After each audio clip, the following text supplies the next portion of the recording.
At Oarsman, we're driven to give our customers our best selection and prices. So we're staffing up to get ready for another dynamic sales event. A winning combination backed by our Lifetime Edge. With over $1,500 in unexpected extras, including car washes, loaner cars, and our lifetime engine guarantee. During Kia's Light Up the Holiday sales event, lease an Optima for $189 a month and a Forte for $149 a month. With all our great deals and our Lifetime Edge, you may have to clone yourself to appreciate all the savings. Oarsman Chantilly Kia. Let's ride together. Good morning, America. Breaking overnight, do or die. Republicans all out push to pass the tax reform bill before the holidays. This is going to be one of the great Christmas gifts to middle-income people. What's in it and what could it mean for you? Plus, the new challenge to Robert Mueller's investigation. Did his team illegally obtain thousands of confidential documents? Escaping the flames, new evacuations as those raging wildfires explode. Thousands of people forced to evacuate as flames bear down celebrity homes like Oprah Winfrey's and Rob Lowe's threatened. Fierce winds fueling the fire and the critical danger ahead. Caught on camera, skier on the slopes. Approximately 3/4 of the way up the mountain, there is approximately 20 people pinned. Skiers dangling from chairlifts, crashing into one another. My jaw dropped and I was like, oh my gosh. Rescuers rush in to help. What went wrong? And real-life X-Files, the secret Pentagon program looking into UFOs, revealing fighter pilots encountering strange objects in the sky. Look at that thing. It's rotating. The new videos this morning, what did they find? Live from ABC News in New York, this is Good Morning America. Wow. Out of this world. And even the camera shots coming in from outer space. I know. Yeah. Good morning. This broadcast, we promise, will be out of this world. We can't get enough of that video, so we're going to take another look at that freaky military video. This is a UFO spotted by a Navy fighter jet. It comes as we're seeing new reports this morning about a secretive military program to study UFOs. And you can hear, if you watch this video, the pilot's communication. They're saying that there's a fleet of them and that this particular object was rotating. Yeah, we're drowning all that out with the spooky music in the background. That's natural sound. Yeah, exactly. By the way, the New York Daily News is marking the moment with E.T. on the front page. And Tony Reale, who's in for Adrian this morning, is going to have much more on the story coming up. Tony, we'll be talking to you about this in a moment. Or do you have something to say now? Well, no, it's the X-Files. I've got the Y and Z files covered as well. Okay, all right. Here we go. He's encyclopedic. We're going to start here, though, with a huge and potentially historic week in Washington. While the rest of the country prepares for the holiday, Republicans are hoping to muscle through that massive tax bill. The president coming before cameras over the weekend to make the case that the bill will be a, quote, Christmas present for the middle class. But this morning, he's also dealing with a flurry of headlines about the Russia probe. Special counsel Robert Mueller has obtained thousands of emails from senior Trump officials who took part in the transition between the campaign and the administration. George is standing by with analysis, but let's start here with ABC's David Wright, who's right there at the White House. David, good morning to you. Good morning, Dan and Paula. This is a crucial week at the White House, counting it down to the holidays and gearing up for major developments on two fronts. The president, of course, hoping to sign that big tax reform bill by week's end, and his lawyers are preparing to sit down with special counsel Bob Mueller and his team for a rare meeting, and then this morning, a new line of attack. Today, the Trump transition team is accusing the special counsel of illegally obtaining tens of thousands of private emails from the president's inner circle. This 7-page letter sent last night to key Senate and House committee leaders by a lawyer for the transition is the latest effort to challenge Robert Mueller's investigation. They're spending millions and millions of dollars. There is absolutely no collusion. I didn't make a phone call to Russia. I have nothing to do with Russia. Everybody knows it. The president himself has blasted that investigation as a witch hunt, questioned the objectivity of some of its investigators, and even lambasted the FBI itself. Its reputation in tatters, worst in history, he said in one recent tweet. Now the new letter raises concerns about career staffers in the agency that offers office supplies and other bureaucratic support services to the federal government, accusing them of breaking the law by handing over to the special counsel emails, laptops, cell phones, and other materials associated with top members of the presidential transition team. The materials produced included materials protected by the attorney-client privilege. The letter also accuses the staffers of circumventing the department's general counsel, who was hospitalized and incapacitated at the time. Some Democrats have expressed concern the president may be looking for a pretext to fire Bob Mueller. Rumor on the Hill when I left yesterday was that the president was going to make a significant speech at the end of next week, and on December 22nd, when we are out of D.C., he was going to fire Robert Mueller. The White House insists the president has no such plans and remains fully cooperative with the special counsel.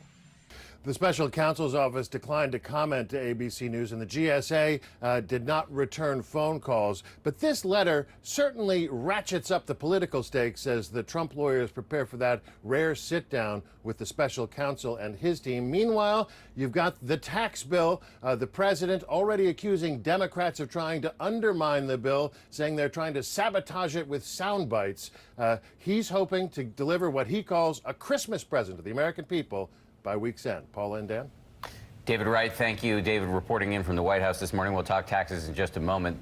Let's start, though, George. We're bringing in George Stephanopoulos, who's going to be hosting this week later this morning. Let's start here with the email story. How consequential do you think this is? Well, you got to break it down in a couple of different ways. Number one, I don't think there's any evidence that the special counsel did anything wrong here. When you go into the transition, you sign an agreement saying you know that your emails and other communications are going to be monitored, and you have no expectation of privacy there. And in fact, the special counsel has told other news outlets that they did everything in accordance with proper procedures. So that's number one. Number two, though, these are tens of thousands of emails, and according to that letter that the lawyer for the Trump transition sent, the transition only discovered this on December 12th or 13th of this year. In other words, this week. That means that most of the interviews with transition officials, and there's a lot of at play during the transition communications about contacts with Russia and other things, but most of the interviews would have taken place without the knowledge that the special counsel had these emails, which may suggest why the Trump transition is so worried about this. Did people give answers that could be contradicted by those emails? That's one of the big questions coming out of this story. And the other big news is the possible passing of the tax bill. We want you to take a listen to what the president said at the White House yesterday. This is going to be one of the great Christmas gifts to middle-income people. Okay, a great Christmas gift to middle-income people. Is that true? And what kind of political impact do you think it kind of depends on where you live, how many kids you have. Broadly, generally, most middle-class people in most of the country will get some kind of a tax cut, with a couple of caveats. It could go down, or you could even see your taxes raised if you live in a high tax state like New York, New Jersey, where the deduction for state and local taxes has been eliminated. Number two, these personal income tax reductions actually expire after 2025, so people's taxes are going to go up over time once those tax cuts expire, even though the corporate tax cuts are permanent. Yeah, there's a lot of uncertainty in just about 8 years. George, thank you so much for your analysis. Thanks, we know guys. you have a big show, so we're going to let you go and prepare for that. George is going to go one-on-one with the man counting the votes on the GOP tax plan, Senate Majority Whip John Cornyn. Plus, Democratic Senatorial Campaign Committee Chair Chris Van Hollen discusses the race in Alabama, what it means for his party's chances in 2018. That's coming up on This Week right here on ABC. Thanks again, George. Thanks again, George. We want to move now to that massive wildfire that's been tearing through Southern California for almost 2 weeks. The Thomas Fire is now the third largest in California history, and it's forcing a new round of evacuations. This thing is huge. It has torched more than 267,000 acres, an area larger than New York City. And ABC's Marcy Gonzalez is in Santa Barbara with the latest. Marcy, good morning to you. Dan, Paula, good morning. You can see all this red back here where crews dropped fire retardant, but it was no help. Firefighters say the flames came over the hill here so quickly, they just didn't have time to save this home. And as they tried, the heat melted some of their hoses. They were able to save other homes in this neighborhood, and this morning are working to protect many more. This relentless wildfire exploding in Southern California. The fire was racing so fast. More than 10,000 acres burning just since Friday. Flames like a glowing gash cutting through the hillside, threatening homes, forcing 16,000 new mandatory evacuations.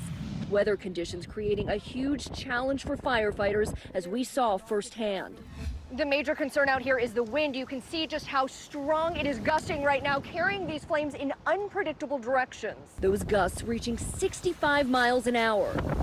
It burned a lot today. More than 267,000 acres charred since the Thomas fire started nearly 2 weeks ago, and it is still spreading fast. I'm shocked that we don't have 100 homes on the ground right now. Among those forced from their homes in Santa Barbara County, actor Rob Lowe posting these pictures on Instagram of flames creeping alarmingly close. And Oprah Winfrey, who lives in Montecito, tweeting, "Still praying for our little town." Pop star Katy Perry's brother evacuating Saturday, the California native tweeting, "Praying for the firefighters and first responders that are fighting it back as best they can." More than 8,000 fire personnel from 12 states battling the inferno, costing $110 million so far. This morning, firefighters working tirelessly to save homes and lives. I'll have another crew come up and back you up. Exhausted but optimistic. So hoping that this could be the home stretch. We're hoping. But the winds in this area are expected to pick up yet again on Wednesday, and many of those firefighters are planning to be out here until after Christmas. Dan, Paula. Tough holiday season for a lot of people. Marcy, thank you. We're going to have the latest on the fire forecast coming up, but right now we turn to the start of the busy holiday travel week. As millions of passengers flock to the airport, the TSA is warning about new rules that could slow you down. Not news that you want to hear if you're traveling. ABC's Gloria Riviera is at Reagan National Airport for us this morning. Hi there, Gloria. Hi there, Paula. Well, it's been busy here all morning. It's just 1 week until Christmas Eve, and we are officially in the holiday travel crush. TSA is predicting that 400,000 extra passengers will be going through screening every day. That's a huge number. 51 million passengers are expected to fly between December 15th and January 4th globally. That's a 3.5% increase over last year. Just a huge number. And get ready for this one. On the busiest days, 2.7 million passengers are expected to get on planes. Well, what can you do? What will you see? You will see more canine teams working to help expedite travel. And you will also need to take out anything larger than a cell phone for screening. Remember, if you have a gift that sets off an alarm, that gift will totally need to be unwrapped. So you might as well leave wrapping for when you get to your destination. Give yourself a lot of time. Remember, more time equals less stress. And who needs more stress at the holidays? Not me. Dan, Paula? Oh. I didn't know that about the gift wrapping is gifts. tragic. Yes. I'm already a terrible gift wrapper. Yeah. Can you imagine what it would look like? This is just a great excuse not to wrap anything. Gloria, Thanks, thank Gloria. you very much. We do want to move on now, though, to a ski lift malfunction in central Pennsylvania that trapped several people in midair. ABC's Ariel Reshef is here with the rescues on the slopes. Good morning to you, Ariel. Good morning, Dan and Paula. Saturday was the first day of the ski season at Tussey Mountain in Pennsylvania. Fresh snow, relatively sunny skies, seemed like the perfect conditions. But at 10 a.m., all the excitement turned to panic as the chairlift malfunctioned, leaving more than a dozen skiers pinned in midair. A dramatic scene as skiers and snowboarders dangled from a chairlift in central Pennsylvania.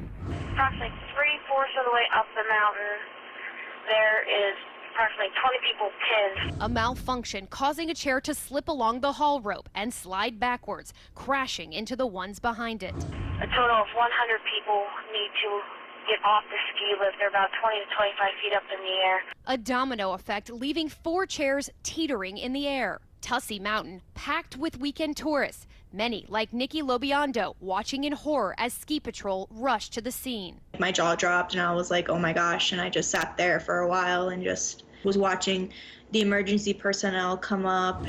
All this stuff fell off. People don't have their ski boots.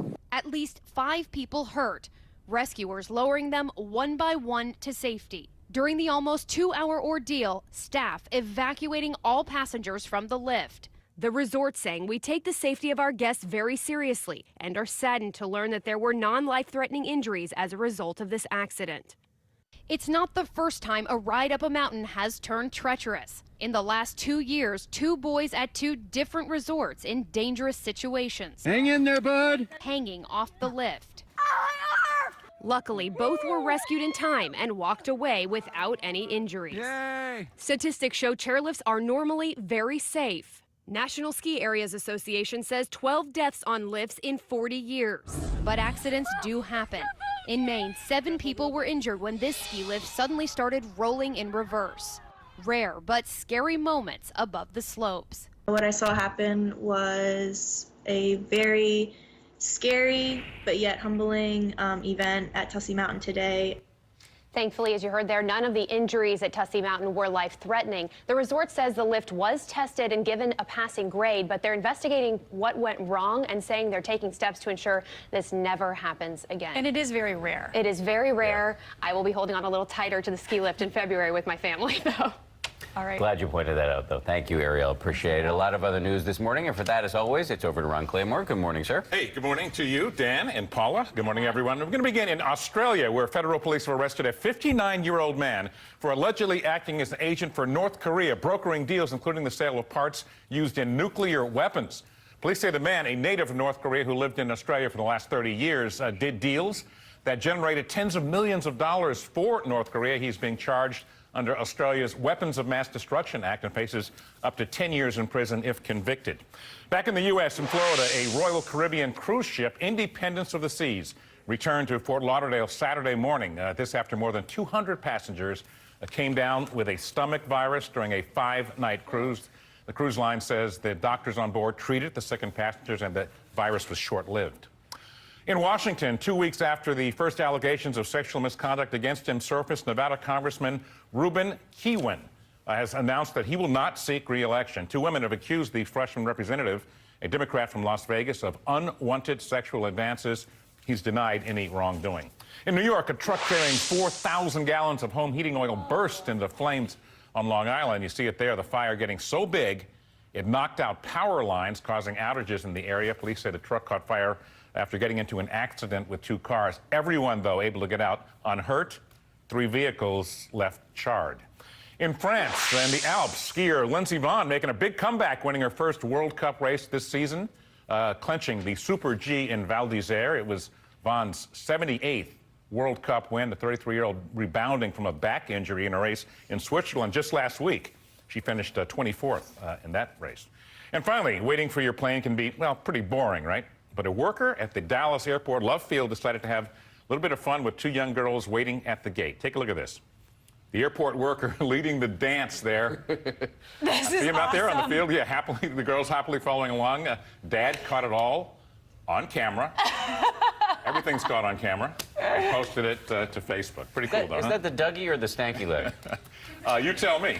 Paula, which is it? Doing the stanky leg. I don't think that's a stanky leg. That's No. not the stanky leg? I don't know. It looks like they've got a couple dabs going on in there, too. Thank you for that. It's the recently changed diaper dance. Thank you, Ron. Yeah. Appreciate it. Thanks, Ronnie. Thank you, like as well. Okay. Yes, it can be. Time now for the weather. Rob Marciano is off this weekend. Meteorologist Mike Taylor from our Baltimore affiliate WMAR is filling in. Great to have you, Mike. Good morning, sir. Hey, good morning, guys. One of the things we were concerned with for Saturday, we were talking about the extreme fire danger. That's what we still have for Southern California near Santa Barbara counties as well as Los Angeles. The winds, the dry conditions, they're going to persist. So red flag warnings are in effect all the way up through Northern California.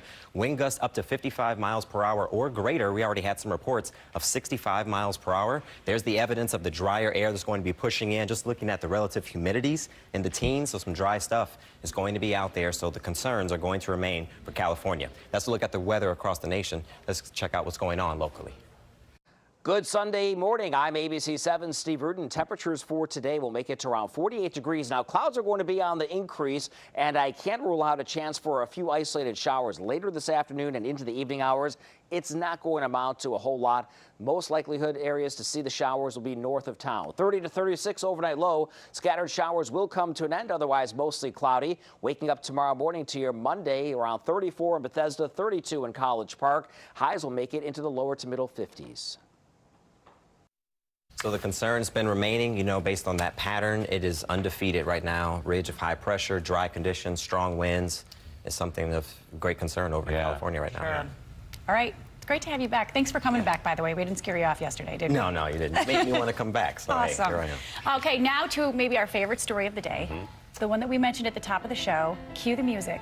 What looks to be a case of real-life X-Files, ladies and gentlemen. We're learning this morning about a Pentagon program that spent millions of dollars to look into UFO sightings, and ESPN's Tony Reale is so excited he's fidgeting in his seat. Yeah, you bring in the sports guy for this. You know, I'm all over this story. I told you, not just the X-Files, the XYZ files. That's what you get with me. They're